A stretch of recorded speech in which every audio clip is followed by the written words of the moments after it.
शिव जी ने कहा कोई बात नहीं, अरे होता है भैया। शिव जी तो अपने ध्यान में लगे हुए थे, उनको तो कुछ मालूम ही नहीं था। उन्होंने तो जब ये साफ जैसे ही, मान लीजिए आप ध्यान कर रहे हो बड़ी थोड़ी देर तक, अगर आपका ध्यान पक्का है तो आपको कोई मतलब नहीं पीछे कोई लड़ भी रहा, लेकिन जब ज्यादा हल्ला होने लगता है तो ध्यान।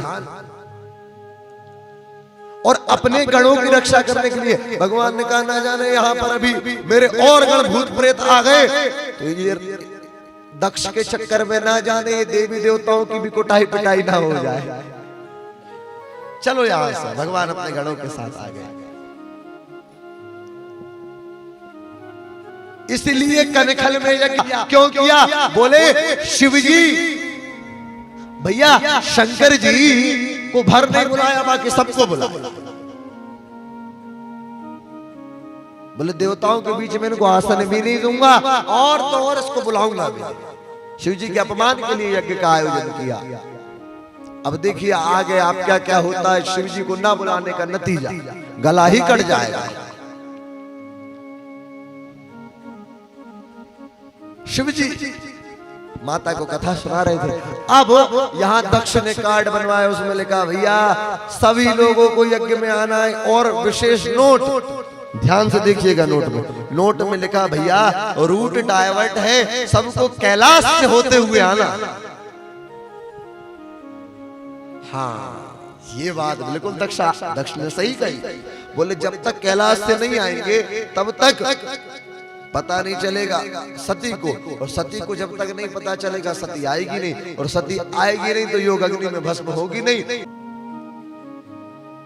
यदि जीवन में सही में यदि आपको जीवन अच्छे से जीना है तो भावना होनी चाहिए कौन सी? बोले वसुधैव कुटुंबकम, सबको अपना सगा मान लीजिए। बोले मैं नहीं हम कीजिए, हम सब वयम, ये भाव होना चाहिए जीवन में बंधु। अब सारे के सारे देवता भी सोचे हाँ भाई इतने अच्छे से बुलाया तो जाना चाहिए। बोले कहां से जाएंगे? बोले हाँ हमारा भी जरूरी है, हाथ पैर तो हमारे भी टूटना है, तो हम भी कैलाश से होते हुए जाएंगे। सब कैलाश से एक के बाद एक विमान सोई सोई सोई करते एक के बाद एक विमान निकलने लगे। अब यहाँ बाबा का तो ध्यान नहीं गया, लेकिन सती जी का तो मन ही नहीं लग रहा था। ऊपर देखने लगे तो इंडिगो की फ्लाइट निकली, एयर इंडिया की फ्लाइट निकली, गो इंडिया की फ्लाइट निकली, सारी फ्लाइटें निकलने लगी। जैसे ही सती जी ने देखा तो सती जी पूछती हैं, बोले बाबा कथा तो आप सुना ही देंगे। बोले ये सभी इतने अच्छे अच्छे एरोप्लेन कहाँ जा रहे हैं, विमान कहाँ जा रहे हैं, ये सब कहाँ चले? तब बाबा कहते हैं अरे सती तुम्हारे पिताजी ने कनखल हरिद्वार में बहुत बड़े यज्ञ का आयोजन किया है। और जैसे ही सुना सती ने अरे बाबा, बोले कथा को यही विराम दीजिए, चलिए पिताजी के घर यज्ञ है। तब बाबा कहते हैं कि सती यज्ञ का आयोजन तो किया गया लेकिन हमें नहीं बुलाया। और तब सती मैया क्या कहती है भगवान से जानते हैं? बोले जदपि मित्र प्रभु पितु गुरु ग्रह के हा जाइए बिनु बोले न संदेह। अरे ना भी बोले तो वहां चले जाना चाहिए। जदपि मित्र प्रभु पितु गुरु गृह के यहाँ, माता पिता के यहाँ, गुरु के यहाँ, प्रभु के यहाँ मंदिर में यदि यज्ञ हो रहा तो ये नहीं कि भैया महाराज जी बुलाने जाएंगे घर घर तभी आओगे। ये आपका ही घर है, आपका भवन है। वसुधैव कुटुंबकम, बड़ी सुंदर। जहां पर जैसे कहा तब भगवान शंकर ने तुरंत कहा, बोले देवी आपकी बात सही है, लेकिन तदपि विरोध मान जह कोई तहां गए कल्याण न होई। अरे जहां थोड़ा सा भी विरोध है वहां यदि जाओगे तो कल्याण नहीं होगा। बाबा ने खूब समझाया, लेकिन माताएं क्या किसी की मानी है जो सती जी मान जाएंगी? किसी की नहीं मानती माता। और महाराज भगवान ने बहुत समझाया, लेकिन अब तो भगवान ने कहा हो यही वही जो राम रचि राखा। अब तो भैया जो भगवान चाहेंगे वह होगा। और भगवान ने आज्ञा दे दी। बोले कहा जाइए, और नंदी श्रृंगी इत्यादि गणों से कहा जाइए आपकी माता को लेकर जाइए। और अब सती मैया पहुंची कहा पिता के भवन। अब पिता के भवन, बाबा कहते हैं पिता भवन जब गई भवानी, पिता भवन गई भवानी,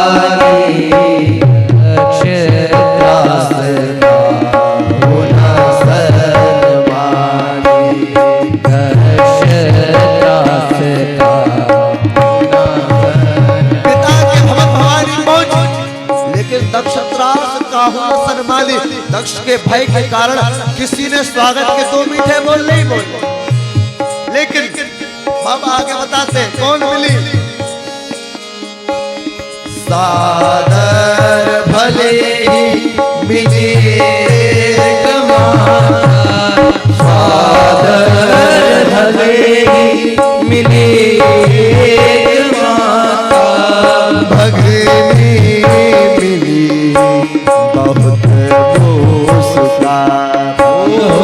भगनी मिली बहुत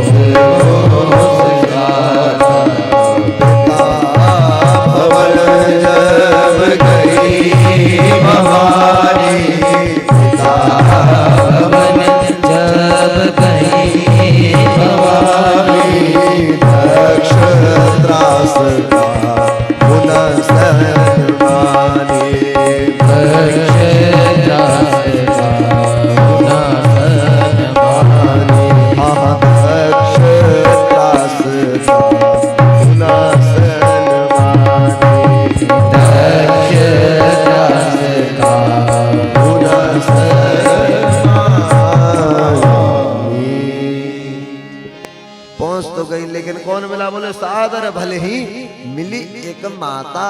सादर भले ही कौन एक मिली, बोले माता मिली अकेली, और कोई नहीं मिला। और जानते हैं बोले भगनी मिली बहुत मुस्कुराता। अब आप एक बात देखिए, बड़ी विशेष बात, माँ तो मिली। देखिए आप संसार में हर व्यक्ति आपको ठुकरा सकता है, लेकिन माँ कभी नहीं ठुकराएगी। कुपुत्रो जाए तक क्वचिदपि माता न भवति। कुपुत्र हो सकता है लेकिन क्वचिदपि कुमाता न भवति। माता कभी कुमाता नहीं होती, शंकराचार्य जी महाराज कह रहे हैं। और आप हम नित्य आरती में गाते हैं क्या, पूत कपूत सुने हैं पर ना माता सुनी को माता। पूत तो कपूत सुने हैं लेकिन कभी माता को माता नहीं। माता तो हमेशा माता।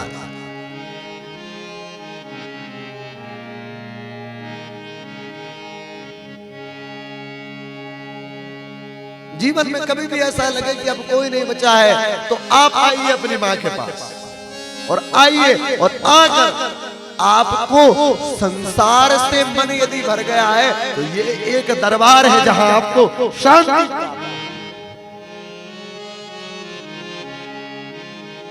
सादर भले मिली एक माता,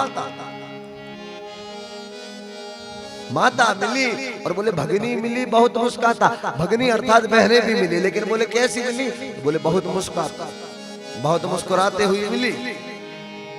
बोलिए मुस्कुराना ठीक है लेकिन बहुत मुस्कुराना ठीक नहीं। आपने हंस दिया बहुत अच्छी बात, लेकिन अत्यधिक हंस रहे हैं आप, बहुत ज्यादा मुस्कुरा रहे हैं तो कुछ ना कुछ तो गड़बड़ है। तो बोले क्यों हंस नहीं जानते, बोले ऐसे कार्ड निकाल कर दिखा रहे हैं। बोले देख हमारे पास कार्ड है और तेरे पास कार्ड है। सती जगदम्बा ने कहा कोई बात नहीं, इस घूंट को पी लिया सती जगदम्बा ने। अब सती जगदम्बा गई और जाकर यज्ञ का दर्शन करने पहुंची यज्ञशाला पे। और अब सती मैया जाकर, बाबा कहते हैं सती जाए रे उतर जा, सती जाए रे उतर जा,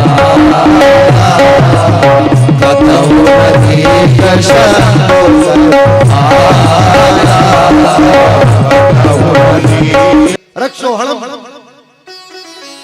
बलगाना में इस सूत्र का रक्षोग्र सूत्र का पाठ किया है और इससे कृत्याएं प्रकट हुई। कृत्याओं ने प्रकट होकर नंदीगण को वहां से मार भगाया और अब सारे नंदीगण आकर भगवान शिव के पास पहुंचे। त्राहि माम महादेव शिव जी के पास पहुंचे और तब भगवान शिव शंकर ध्यान से जागे और ध्यान से जाकर और महाराज भगवान शिव शंकर ने अपनी जटा को पछाड़ा और वीरभद्र देह को पठाए। वीरभद्र प्रकट हुए और हर हर महादेव कहकर और जाकर यज्ञशाला पर आक्रमण कर यज्ञशाला तर कांपने लगी। सब ऐसा लगने लगा जैसे कोई भयंकर भूकंप आ गया, ऐसा प्रतीत होने लगा। सारे देवता अपने स्थान पे कांपने लगे, सारे मुनि कांपने लगे। सब सोचने लगे क्या हो गया, क्या हो ये क्या हुआ। सारे के सारे देवता और तब हर हर महादेव कहकर सारे नंदी श्रृंगी भृंगीगण वीरभद्र सहित हर हर महादेव कहकर आक्रमण कर दिया और महाराज वीरभद्र ते कोप पठाए। वीरभद्र ने जाकर यज्ञशाला पर आक्रमण किया और जिसने जिस प्रकार नृत्य किया था, बोले जब शंकर जी की निंदा हो रही थी तो ये जो भृगुवंशी ब्राह्मण है खूब दाढ़ी ऐसे कर रहे थे, तो दाढ़ी की दाढ़ी नोच ली, सीधी दाढ़ी नोच ली। कई देवता बड़ी दांत निकाल रहे थे, एक मुष्टि का प्रहार में 32 बाहर। जिसने जिस प्रकार शिव जी की निंदा की, जिसने कान से सुनी तो महाराज कान का कान नोच। बोले शंकर जी की निंदा जो सुनेगा उसके साथ यही होगा। भगवान शिव शंकर की निंदा की है, साधारण नहीं। आशुतोष भगवान शिव शंकर वीरभद्र ते कोप पठाए और अब आप जानते हैं वीरभद्र ने दक्ष को पकड़ा और वीरभद्र ते कोप पठाए। दक्ष का जो मुख था उसको तत्काल धड़ से अलग कर दिया, केवल मुख रहा। अब दक्ष के प्राण तो चले गए। वीरभद्र अत्यंत क्रोध में और उसके बाद भगवान शिव शंकर आए। शंकर जी ने ऐसी देवी भागवत में शिव पुराण में ऐसी कथा है कि शिव जी अवगढ़ होकर सती के उस देह को लेकर घूमने लगे और उसके पश्चात भगवान नारायण ने अपने सुदर्शन से प्रकट किया और सुदर्शन से प्रकट करके जहां जहां पर वो जो शक्ति के जो अंग के जो एक एक अंग जहां जहां पर जाकर गिरे, आज वह शक्तिपीठ जिस भी स्थान पर शरीर के अंग है वहां पर आज शक्तिपीठ स्थापित है।